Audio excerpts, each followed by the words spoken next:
Sementara itu, polisi mulai menyelidiki kasus pembangunan pagar laut ilegal di pesisir Tangerang, Banten. Bareskrim Polri menyiapkan jeratan pasal untuk terduga pelaku pemalsuan sertifikat hak guna bangunan.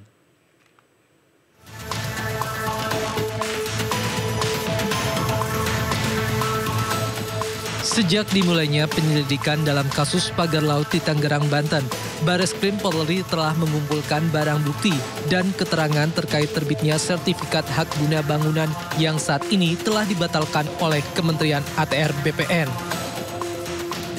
Ditemui di Mabes Polri pada Jumat sore, Dirtipidum Bareskrim Polri Brigjen Pol Juhandani Raharjo Puro mengatakan pihaknya telah menyiapkan beberapa pasal dalam kasus ini, yaitu pasal pemalsuan surat, keterangan palsu, penyalahgunaan wewenang, dan tindak pidana pencucian uang.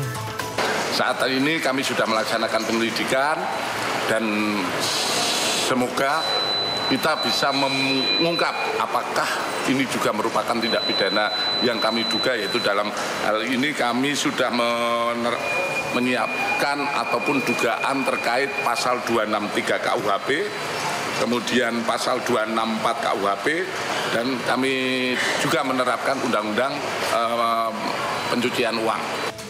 Selain itu, pihaknya juga telah berkoordinasi dengan Kementerian Kelautan dan Perikanan, Kementerian ATR BPN, dan Kejaksaan RI dalam proses penyelidikan kasus pagar laut sepanjang 30,16 km di kawasan Paku Haji, Tangerang, Banten. Dalam waktu dekat, pihaknya juga akan memanggil beberapa pihak untuk dimintai klarifikasi terkait penerbitan sertifikat hak guna bangunan yang telah dibatalkan oleh Kementerian ATR BPN. Di antaranya Lurah, pihak Kementerian ATR BPN, serta pihak Badan Pertanahan Nasional.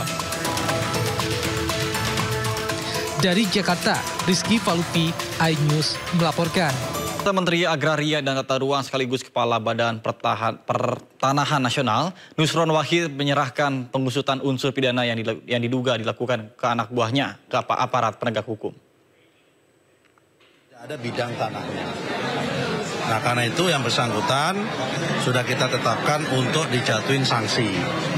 Nah, karena produknya itu adalah produk tata usaha negara, KATUN, keputusan tata usaha negara, maka sanksinya adalah sanksi administrasi negara, yaitu adalah masalah dicopot dan sebagainya.